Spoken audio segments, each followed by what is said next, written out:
Reyes. Vamos a ir a la palabra, segundo libro de Reyes, capítulo 3, versos del 10 al 20. Es parte de la historia del profeta Eliseo y del pueblo de Israel. Y dile: Señor, háblame en este día, que esta palabra me ilustre, esta palabra me despierte, Señor, esta palabra me enseñe a caminar bajo los principios del reino. Y mi casa y yo, Señor, tengamos la promesa de la bendición para testificar de ti. En el nombre de Jesús te lo pedimos. Amén y amén. Segundo libro de Reyes, capítulo 3. Vamos a ir desde el verso 10. Y antes de entrar en la lectura les cuento esto, que Israel se había dividido en dos reinos por temas de pecado. El reino del norte, que se llamaba Israel, y el reino del sur, que se llamaba Judá. La capital del reino de Israel se llamaba, al norte, Samaria, y el reino del sur, Judá, capital, Jerusalén. Se habían dividido por pecado. Y eran un mismo pueblo, pero divididos, con dos reyes distintos, uno en el norte y uno en el sur. Y había un pueblo vecino llamado Moab, y los moabitas se habían rebelado contra los del reino del norte, Israel, y eran una amenaza. Entonces el rey de Israel habló con el rey de Judá y le dijo: somos una misma familia, ayúdame, unámonos y vamos contra Moab, que es nuestro enemigo.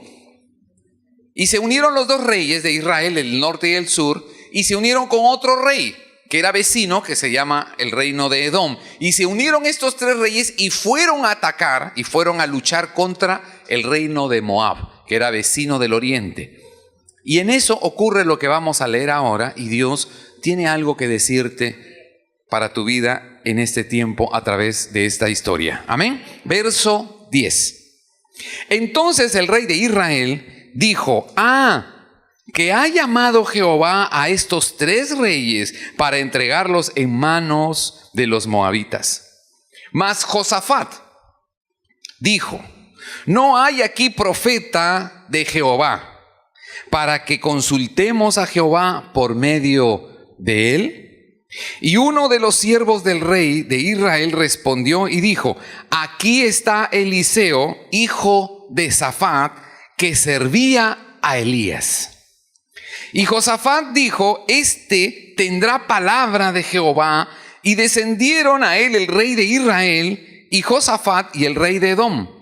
Entonces Eliseo, el profeta, dijo al rey de Israel: ¿qué tengo yo contigo? Ve a los profetas de tu padre y a los profetas de tu madre. Y el rey de Israel respondió: no, porque Jehová ha reunido a estos tres reyes para entregarlos en manos de los moabitas. Y Eliseo dijo: vive Jehová de los ejércitos, en cuya presencia estoy, que si no tuviese respeto al rostro de Josafat, rey de Judá, no te mirara a ti ni te viera. Mas ahora, dijo el profeta, traedme un tañedor, o sea, un adorador, un hombre de instrumento, un hombre de música. Traedme un tañedor. Y mientras el tañedor tocaba, la mano de Jehová vino sobre Eliseo, quien dijo, diga conmigo: así ha dicho Jehová, haced en este valle muchos estanques. Porque Jehová ha dicho así. Era lo que Dios estaba diciéndole a Eliseo: no veréis viento ni veréis lluvia, pero este valle será lleno de agua, y beberéis vosotros y vuestras bestias y vuestros ganados. Y esto, diga conmigo, es cosa ligera en los ojos de Jehová. Entregará también a los moabitas en vuestras manos. Esa fue la sentencia que Dios le dio a Eliseo para estos tres reyes. Y destruiréis a toda ciudad fortificada y toda villa hermosa, y talaréis todo buen árbol, cegaréis todas las fuentes de agua, y destruiréis con piedras toda tierra fértil. Aconteció pues que por la mañana, cuando se ofrece el sacrificio, he aquí vieron Diga conmigo, vieron aguas por el camino de Edom y la tierra se llenó de aguas. Amén y amén. Aleluya. Aleluya. Estos reyes se estaban moviendo porque habían sido amenazados. Se unieron estos 3 reyes y decidieron ir a hacer frente al enemigo. Y tuvieron que cruzar un desierto hasta antes de poder llegar al campo de batalla. Pero ellos no calcularon bien. Y a medio camino se quedaron sin agua. Estaban en medio del desierto. Atrás estaban sus naciones y delante su enemigo. Y necesitaban hacerle frente a eso que los estaba amenazando, pero se quedaron sin agua. Así que dijeron, tenemos que apelar a Dios, que Dios nos diga qué hacemos. Pero si seguimos sin agua, seguro que perdemos la guerra. Así que ellos apelan al profeta y Dios tuvo de ellos misericordia y estaba cercano a ellos el profeta Eliseo. Así que Eliseo intercede por ellos y Dios le da una palabra. Diga conmigo, Dios habla. Dígalo conmigo, Dios habla. Dios va a hablar si tú le buscas. Estos 3 reyes calcularon mal. Y creo que Dios quiere que tú y yo no calculemos mal. Diga conmigo, yo no quiero calcular mal. Yo me voy a asegurar que estoy haciendo la voluntad de Dios. ¿Te quieres casar? Es un buen querer. Pero tienes que asegurarte que Dios bendiga ese proyecto que tienes. ¿Quieres hacer un negocio? ¿Quieres hacer un posgrado? ¿Quieres viajar? ¿Quieres independizarte? ¿Quieres tener una sociedad? ¿Quieres cambiar de trabajo? ¿Vas a buscar una promoción? Está bien que lo anheles, pero asegúrate de que estás haciendo la voluntad de Dios para que no te quedes a medio camino. Asegúrate de que Dios bendice lo que tú pretendes hacer antes de empezar a hacerlo. Esos 3 reyes no calcularon bien. Y para que a ti y a mí no nos pase lo mismo, tenemos que tener una palabra. Dilo conmigo, necesito una palabra.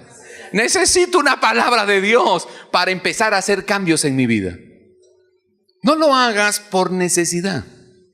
No lo hagas porque te conviene. Viene alguien y te ofrece un negocio. Y tú lo ves favorable y decides entrar.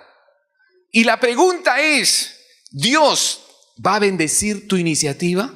Tú eres un hijo de Dios, eres una hija de Dios, tienes promesa de bendición, pero necesitas una palabra de tu papá, que tu papá te bendiga para que inicies bien lo que piensas hacer y no te quedes a medio camino.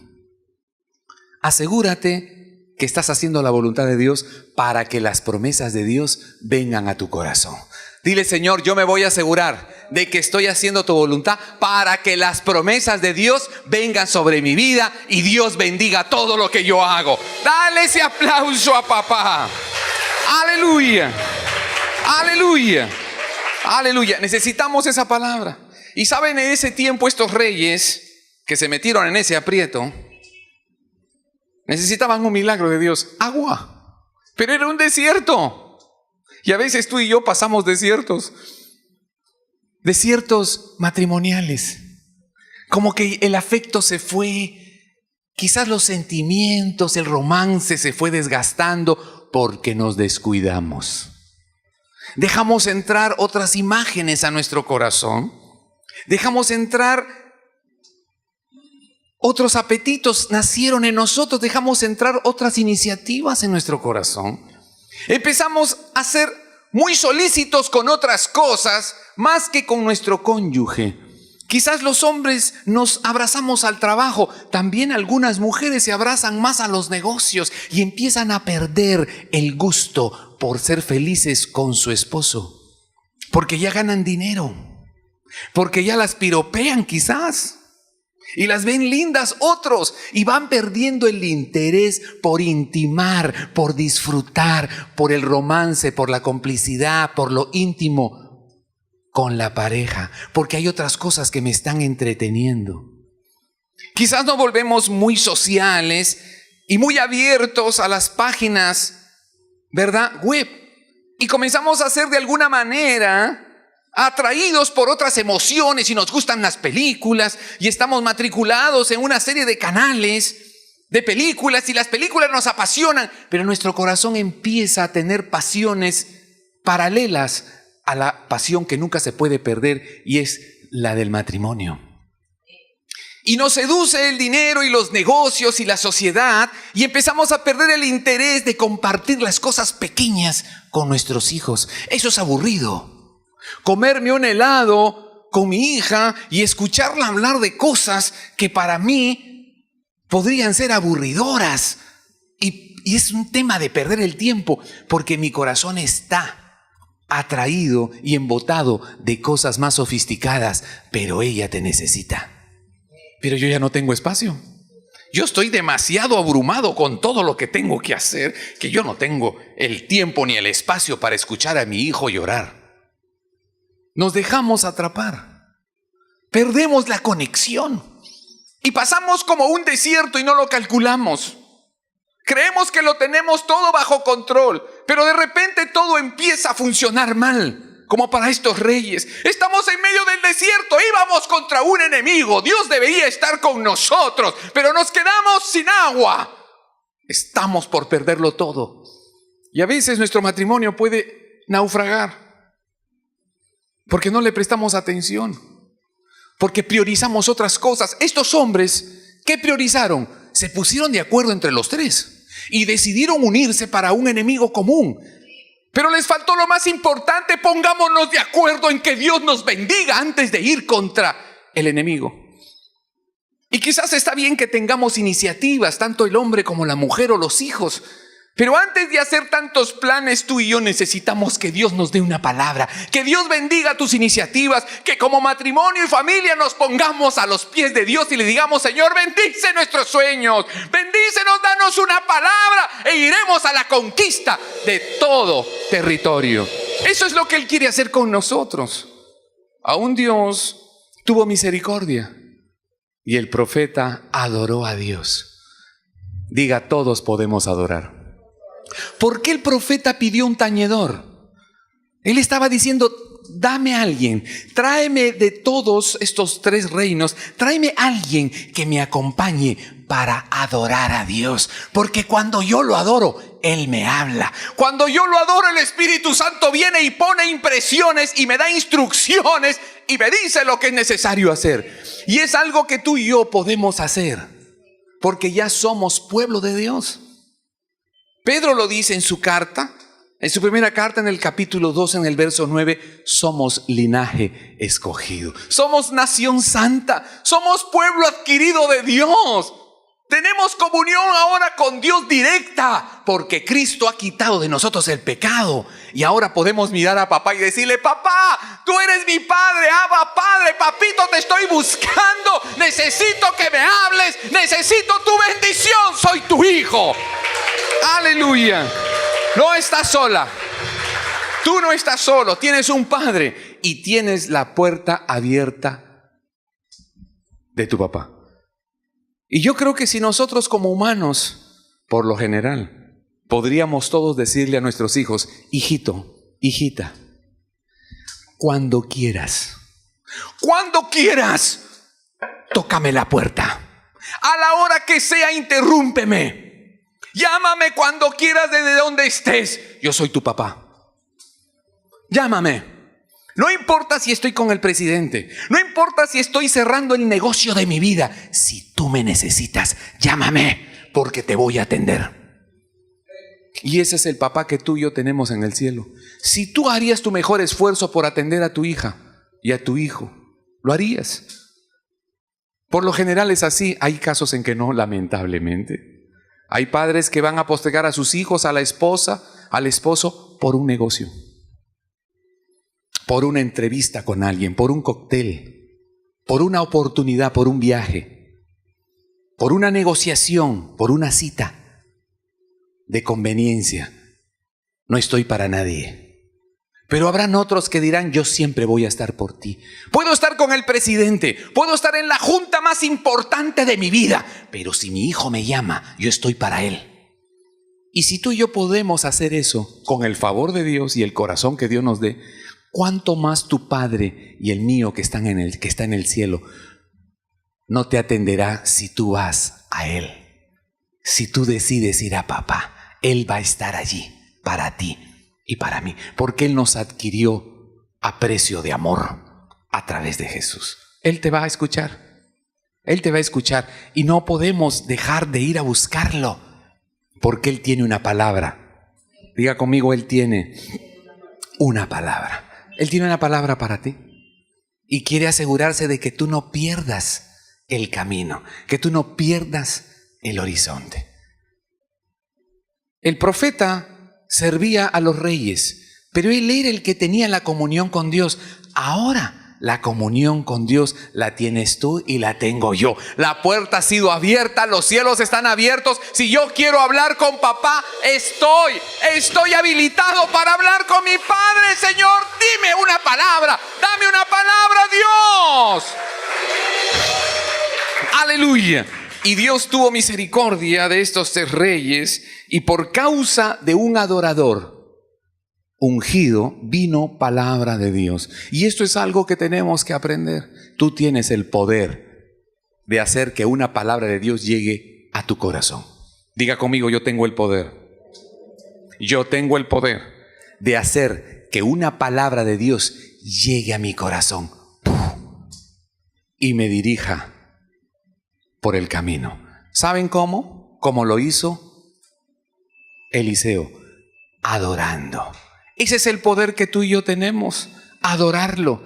Si tú y yo lo adoramos, ahora no vamos a buscar que un músico nos acompañe, pero sí podemos poner una música de adoración, adorarle, podemos estar allí buscando su presencia, podemos estar allí, en su presencia, buscándole en la madrugada, a la hora que puedas. Estás allí buscando, adorándole. Postrada, estás diciéndole, Señor, te busco y te encontraré. Y su presencia vendrá para ti y una palabra del cielo recibirás. Y Dios te hablará y te dará convicción y te bendecirá y enderezará lo que está torcido y te dirá, no vayas porque no voy contigo. O te dirá, ve, tengo misericordia de ti, te voy a dar la victoria contra esa amenaza. Pero necesitamos esa palabra. Y no necesitas que te la dé el pastor o la pastora, necesitas postrarte y adorarlo. Y entonces vendrá una palabra poderosa de Dios para ti y tu familia. Si lo adoras, Dios te va a hablar. Si lo adoras, Dios soltará una promesa para ti. Aleluya. Aleluya. Él es poderoso para hacerlo. Y sabes, Pablo escribe a los Corintios en su segunda carta, en el capítulo 3, en el verso 14. Es una despedida y Pablo dice comunión con el Espíritu Santo. Él nos dice, tú puedes tener comunión con el Espíritu Santo. Exactamente es como un deseo de despedida de Pablo, y dice, la gracia del Señor Jesucristo, el amor de Dios y la comunión con el Espíritu Santo sean con todos vosotros. Es un deseo. Es una despedida de bendición que hace Pablo cuando escribe a los Corintios en su segunda carta. La gracia del Señor sea contigo. O sea, Dios te va a favorecer. No puedes hacerlo, pero lo vas a poder hacer. Pero no porque tú puedas, es porque Dios va a hacer que tú puedas. El amor de Dios y la comunión con el Espíritu Santo sea con todos vosotros. Diga conmigo, comunión con el Espíritu Santo. Va a cambiar tu mentalidad. Si tú tienes comunión con el Espíritu Santo, va a cambiar tu mentalidad. Todos venimos con un esquema. Todos.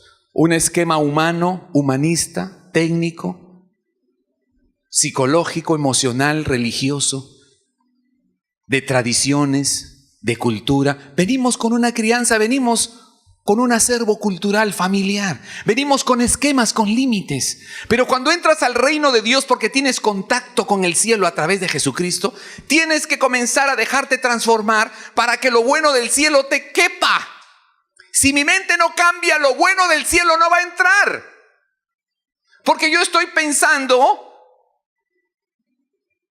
de acuerdo a mis posibilidades y Dios está pensando de acuerdo a las suyas. Y Él dice, pero tú ya estás en mi reino. Deberías dejarte transformar internamente para que cuando yo quiera hacer algo grande contigo, tú digas, no hay problema.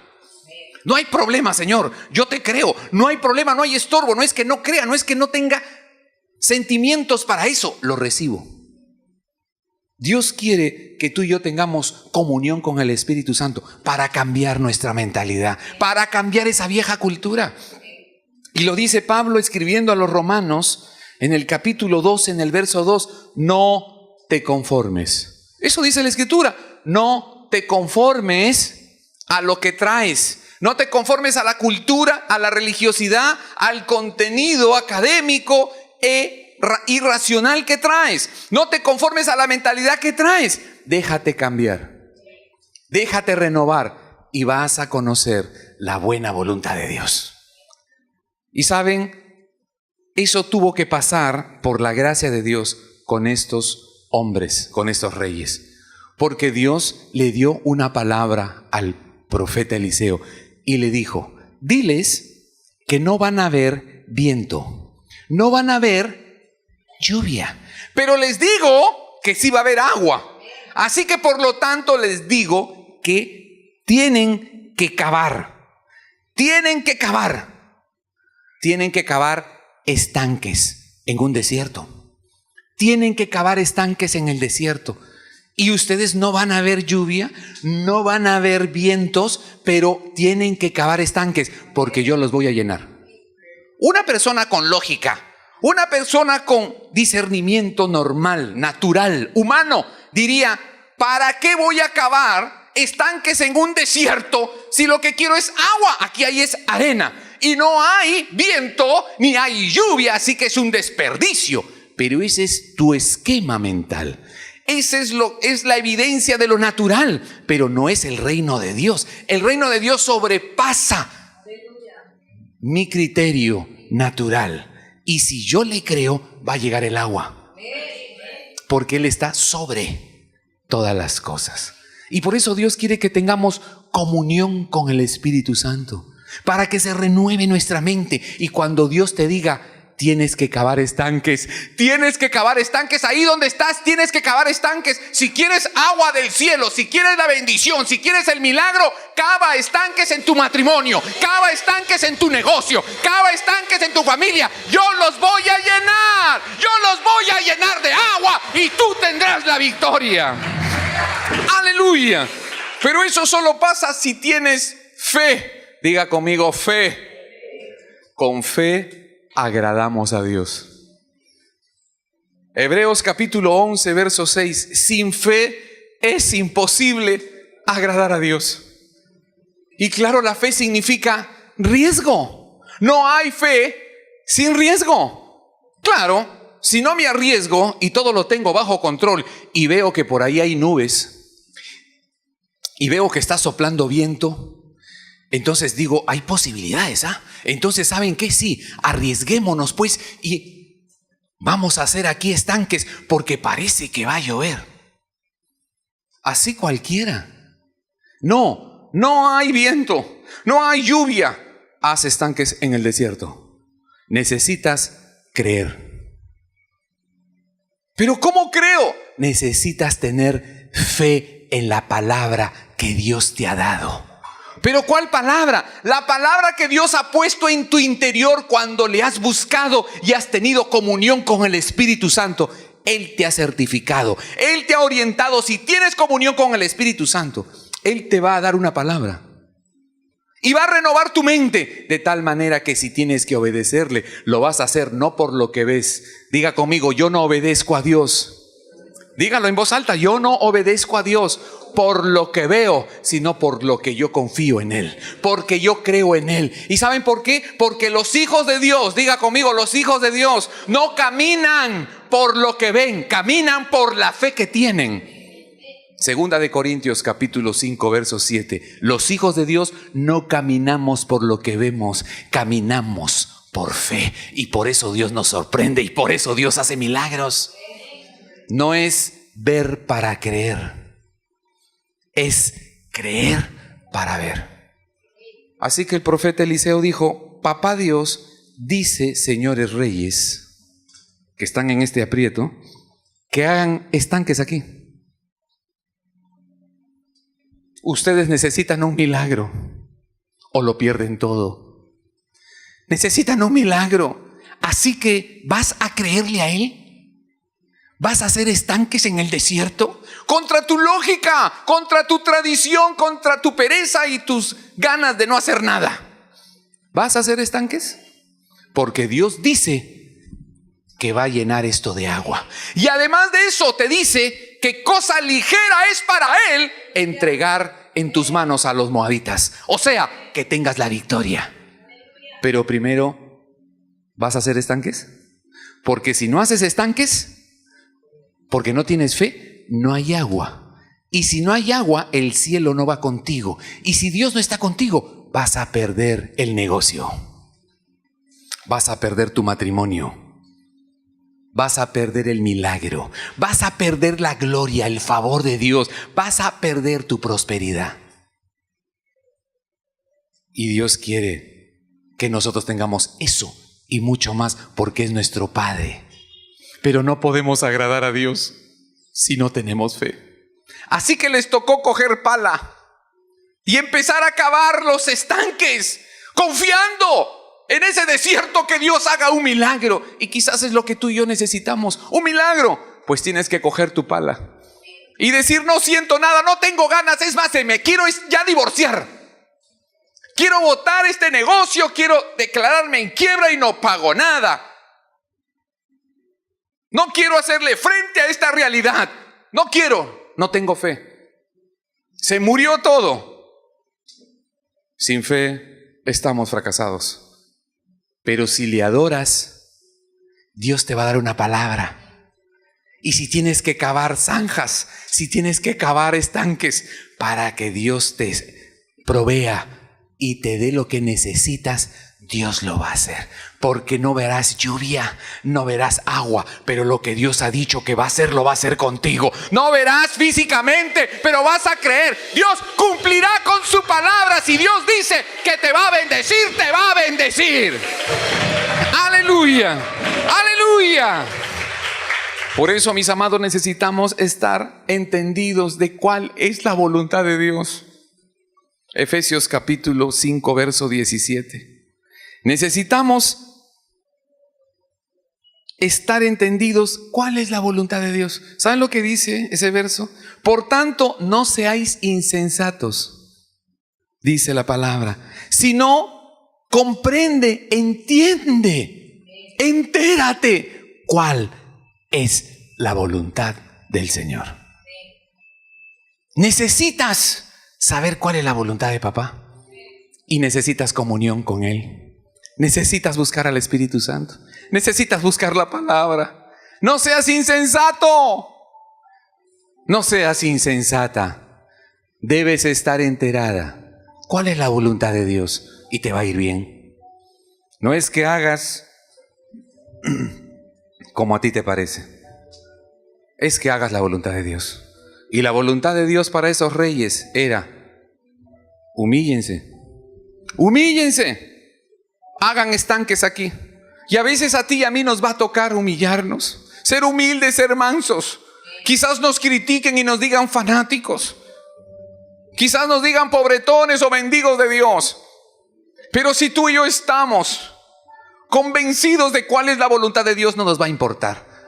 No me importa lo que digan ellos, lo que digan ellas. Yo quiero hacer lo que mi Dios dice que yo debo hacer. Yo tendré el favor, yo tendré el honor de que Dios intervenga en mi vida.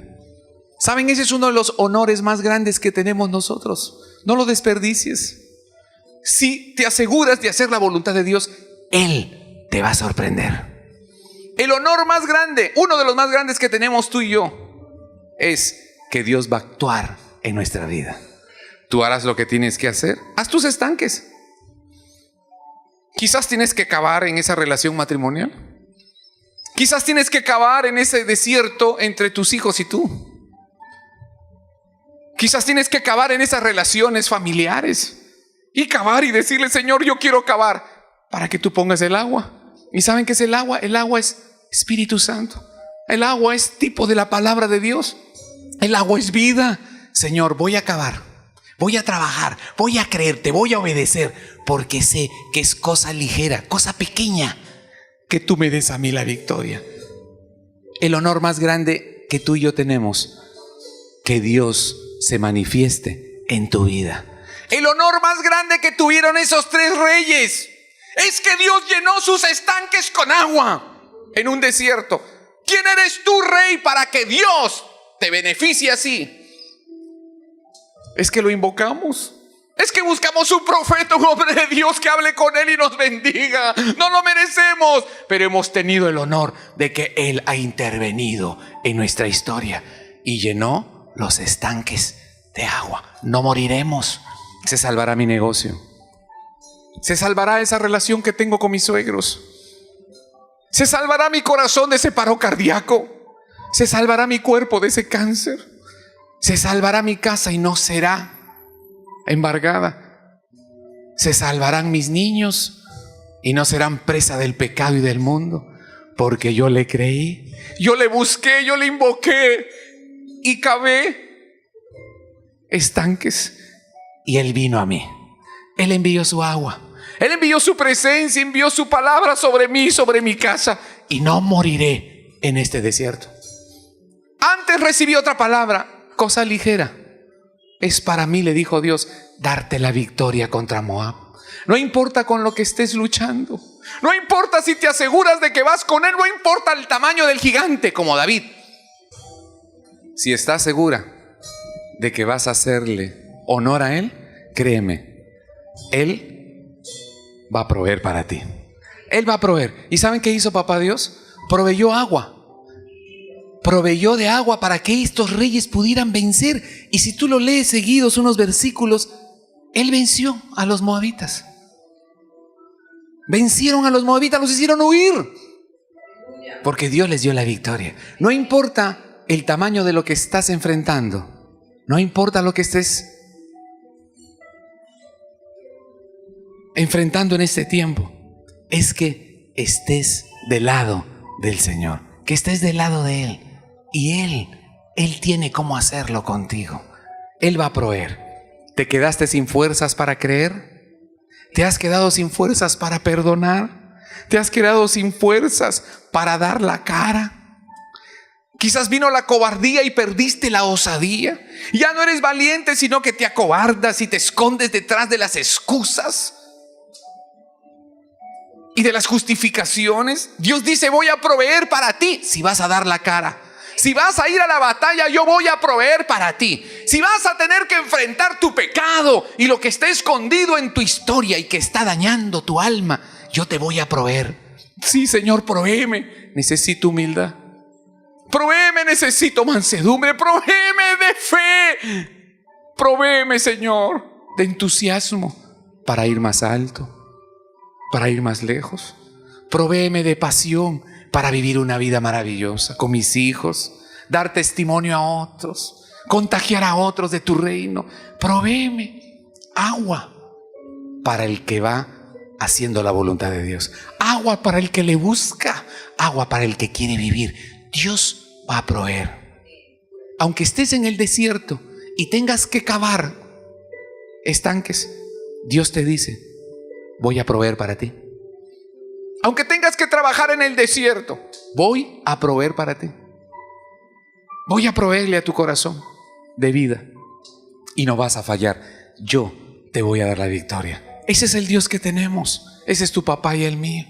Y podemos creer en Él. Él proveerá en medio del tiempo de la batalla y nosotros veremos su promesa. Cosa ligera es para mí darte la victoria en lo que estás guerreando. Darte victoria en lo que estás guerreando. Vamos a creerle a Él. Padre, te damos gracias hoy porque tú nos aseguras que si te adoramos, que si te buscamos, hay una palabra para nosotros, una palabra de aliento, una promesa para tus hijos y tus hijas, Señor. Que no sucumbiremos en el desierto, que no seremos esclavos, que no volveremos atrás, que lo que hemos caminado tiene propósito y que vamos a esa guerra, pero vamos asegurada la victoria. Vamos con victoria asegurada, porque hay una palabra que nos dice que tú nos suplirás todo conforme a tu gloria. Tú me vas, Señor, a suplir todas mis necesidades. en ese camino, en esa obediencia, por fe, tú me vas a proveer, Señor. Y no me habrá falta de ningún bien. Y tendré la unción, la palabra, la revelación. Tendré el agua fresca, tu presencia y tu poder para vencer a ese enemigo. Pero no me quedo donde estoy, Señor. No me quedo donde estoy. Yo sé que lo mejor está por mí. Lo mejor está por venir. Una palabra de Dios me da la victoria. Pídelo hoy, levanta tu voz y dile: Señor, eres tú quien me mueve en este día. Tú me mueves por fe a creer en ti, Señor. A creer que no todo tiene que ser igual. Eres el Dios del aliento, de la promesa, de la bendición. Gracias, Señor.